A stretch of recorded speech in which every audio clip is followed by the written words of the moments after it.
Un ancien officier des forces spéciales de l'US Marine et guerrier apache du nom de William Toufeder a reçu les informations sur les installations de torture d'enfants dont on a fait état.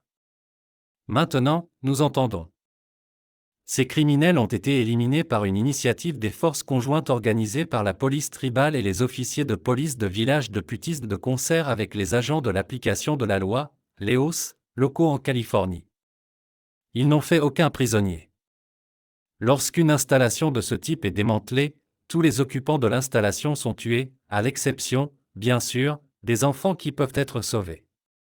Vous pourriez être la petite amie de l'un des hommes engagés pour commettre ce crime, ou un concierge nettoyant la salle de bain. Peu importe. Vous serez abattu comme complice volontaire d'un crime capital. Voilà ce qui s'est passé en Californie. La police tribale autochtone a eu vent de cela et a forcé l'action. On nous dit aussi que les personnes derrière ces crimes ne sont pas militaires mais plutôt des contractants de la défense opérant à New York, mais étant administrés depuis Annapolis, Maryland, et utilisant des désignations de rang militaire pour le personnel employé. La chasse à ces meurtriers se poursuivra jusqu'à ce que chacun d'eux soit éliminé de cette terre. Mort du roi Charles, implosion de Biden, interview de Poutine, tous ces éléments pointent vers un changement de régime en Occident. Il ne peut y avoir aucun doute maintenant que le changement de régime se produit dans le monde occidental.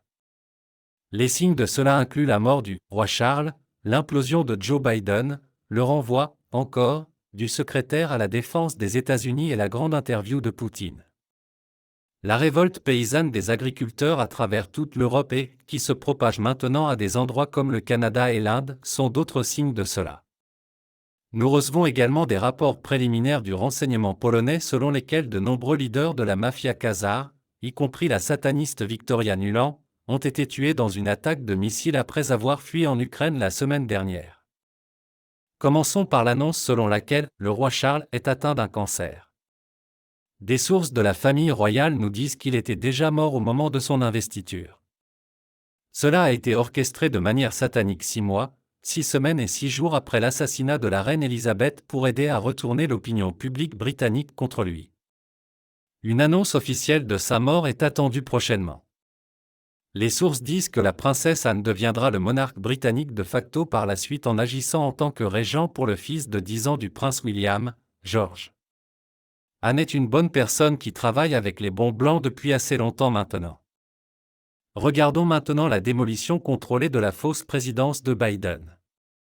Le conseiller spécial Robert Hur a refusé de poursuivre en justice le président Joe Biden en partie parce qu'il était un hommagé avec une mauvaise mémoire.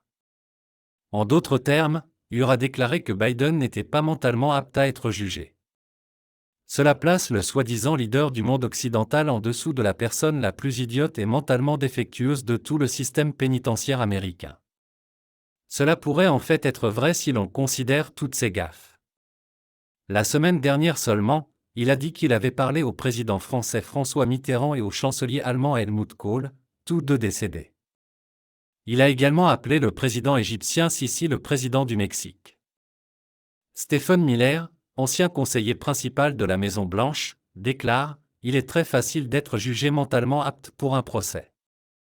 Ce très bas barème, le président des États-Unis ne le respecte pas. » Il est allé à la télévision en direct ce soir et a parlé de l'ouverture de couloirs humanitaires du Mexique à la bande de Gaza.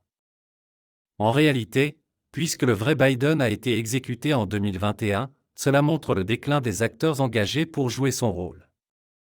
Soit cela, soit les acteurs sont encouragés à agir séniles pour miner délibérément la crédibilité de toute la farce présidentielle de Biden. De toute façon, c'est clairement le jeu final pour le spectacle de Biden. Regardons maintenant l'interview de Tucker Carlson avec le président russe Vladimir Poutine. L'interview a été regardée plus de 150 millions de fois sur X, anciennement connu sous le nom de Twitter. X est détenu par Elon Musk qui, selon le FSB russe, travaille pour le National Reconnaissance Office de l'armée américaine. Nos sources de la CIA nous disent également que le commandant en chef des États-Unis, Donald Trump, était en Russie au moment de l'interview. Il ne peut y avoir aucun doute que l'interview de Poutine visait à miner des années de propagande anti-russe intense en Occident. Cela signifie que l'armée américaine et la Russie ont convenu de former une alliance. Maintenant, l'agence de presse russe TASS rapporte que plusieurs dizaines d'agences de presse à travers le monde veulent interviewer Poutine, ce qui montre clairement que la campagne de diabolisation de la Russie est en train de prendre fin. Cependant, l'histoire de l'éléphant dans la pièce que personne n'est autorisé à discuter s'appliquait définitivement à cette interview. Poutine et Tucker ont évité de parler de Khazaria et de la mafia khazare, contre laquelle ils sont maintenant en fait alliés. Il y avait cependant de nombreux indices. Poutine a dit que les bolcheviks ont établi l'Ukraine soviétique, qui n'avait jamais existé auparavant, et, pour une raison inexplicable, Lénine, le fondateur de l'État soviétique, a insisté pour qu'il soit en droit de se retirer de l'URSS. Il a également mentionné, pour des raisons inconnues encore, les bolcheviks étaient engagés dans l'ukrainisation. Depuis que Poutine a commencé son interview en mentionnant les rois qui ont détruit l'empire khazare et ont transformé la Russie en État chrétien, il est clair qu'il dansait délibérément autour de l'éléphant de la mafia khazare. Cependant, il a dit que les dirigeants actuels de l'Ukraine idolâtraient des personnes qui ont exterminé les Polonais, les Juifs et les Russes. Si nous sommes généreux, nous pouvons supposer qu'il ne voulait pas donner à la mafia khazare de prétexte pour l'accuser d'antisémitisme. Il ne peut cependant y avoir aucun doute que les gens de Poutine ont laissé suffisamment d'indices pour que les gens comprennent que la Russie a combattu un complot centenaire pour recréer une plus grande Khazaria. L'autre gros point est que Poutine confirme qu'il a conclu un accord avec George Bush Sr. pour développer conjointement une technologie de missile dont la seule cible possible serait la Chine. Poutine dit que ce plan a été saboté par les courtiers du pouvoir de la mafia khazare aux États-Unis qui voulaient transformer l'URSS en plusieurs entités quasi-étatiques et les soumettre sous une forme divisée, pour utiliser leur potentiel combiné pour la future lutte contre la Chine.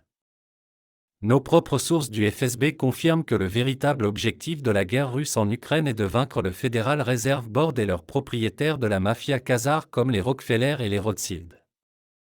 Aussi, comme mentionné au début, le renseignement polonais dit qu'une frappe de missile la semaine dernière a tué des hauts gradés de l'armée allemande et d'autres responsables. Puisque Victoria Nuland, le véritable président de l'Ukraine, était là au moment de l'attaque, nous pouvons supposer qu'elle a été éliminée dans une opération militaire conjointe des chapeaux blancs américains et russes. Le temps nous le dira. Pour comprendre ce que l'armée américaine pense vraiment du gouvernement ukrainien, écoutez ce que dit le général 5 étoiles, du moins, selon cette newsletter, Douglas McGregor. Le président ukrainien Vladimir Zelensky est un ancien acteur qui jouait des travestis, a été récupéré par un oligarque nommé Kolomoïski, qui finance le bataillon néo-nazi Azov, et a été béni par Victoria Nuland. L'une des premières choses que le président américain Donald Trump a faites lorsqu'il a pris ses fonctions a été de licencier Nuland. Espérons maintenant que ce tueur en série est allé en enfer là où elle appartient. Trump s'est également publiquement opposé au Premier ministre israélien Benjamin Netanyahou, criminel de masse notoire. Netanyahou est un homme mort. Des dirigeants du monde entier, y compris le président de la Turquie et le chef de l'ONU, l'accusent de crimes de guerre de style nazi. L'Arabie saoudite, l'Égypte et tous les pays du Moyen-Orient prennent des mesures contre les actions sataniques de Netanyahou. Le monde se réveille enfin au fait qu'Israël a été créé par les nazis. En parlant de nazis, le président argentin Javier Milei est apparu en Israël pour montrer au monde qui sont ses vrais maîtres, la mafia khazare. Il pourrait bien avoir fui en Israël pour demander protection maintenant que les chrétiens argentins ont découvert qu'il est un meurtrier satanique. Dans tous les cas, Trump mène la charge.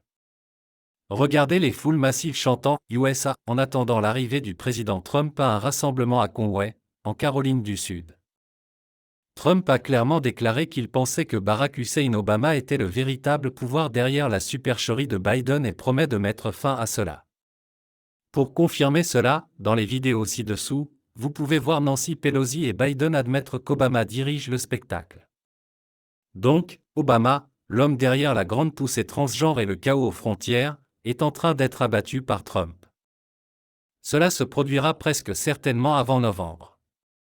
Le journal Epoch Times, dirigé par le gouvernement américain, a publié le titre suivant: une étude sur la fraude des votes par correspondance montre que Trump a presque certainement gagné en 2020, montrant qu'il va y avoir un changement de pouvoir bientôt. Cependant, nous devons voir Hillary Clinton Rockefeller, Barack Hussein Obama, etc., parader devant les caméras menottées pour confirmer cela. Les dominos tombent certainement, le sénateur Mitch McConnell a annoncé sa démission. Maintenant, le député Mike Gallagher, qui était l'un des républicains ayant voté contre la destitution du secrétaire de la Sécurité intérieure Alejandro Mayorkas, a reçu l'ordre de démissionner.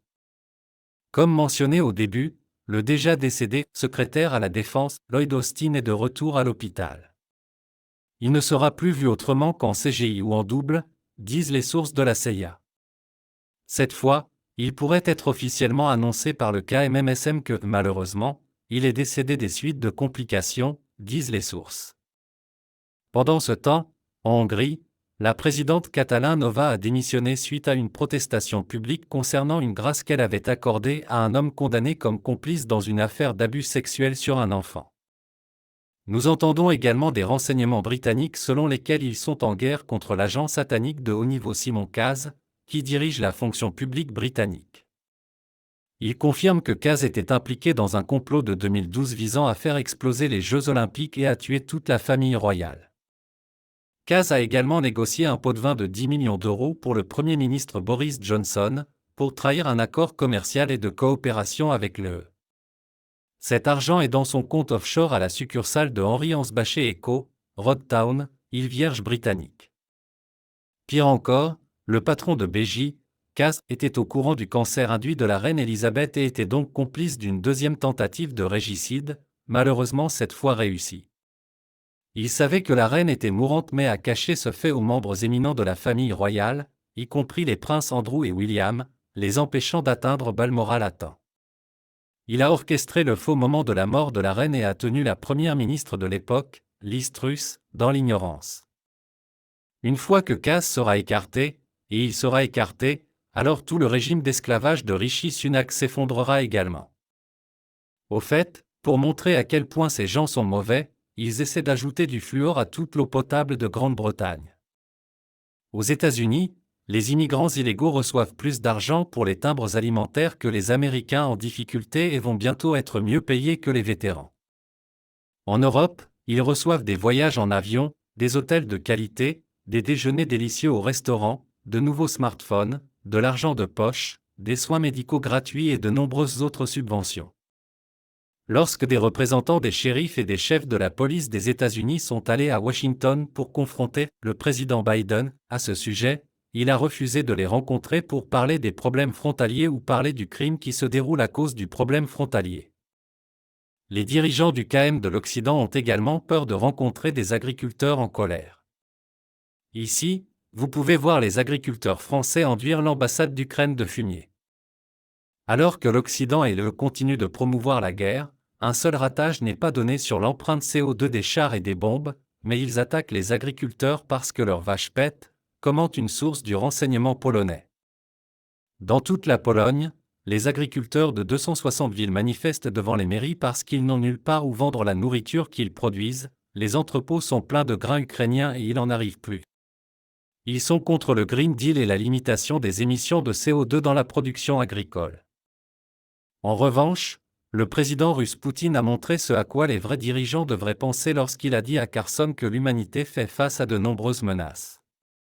Grâce à la recherche génétique, il est désormais possible de créer un surhomme, un être humain spécialisé, un athlète, un scientifique ou un militaire génétiquement modifié. IA, génétique ou tout autre domaine, le moment viendra où il faudra conclure un accord international sur la manière de réglementer ces choses. Ce genre de choses sera possible dès que le KM sera écarté du pouvoir. Pour en revenir au KM, nous avons remarqué que le grand spectacle de collecte d'argent du Super Bowl américain vient de se terminer. Les gens doivent se réveiller et comprendre que la NFL est enregistrée comme une entreprise de spectacle et non comme un sport. Si vous voulez savoir qui va gagner ou perdre, il vous suffit de regarder comment se déroule le pari. Celui pour lequel le plus de gens parient va perdre. C'est ce qui se passe lorsque les jeux sont truqués.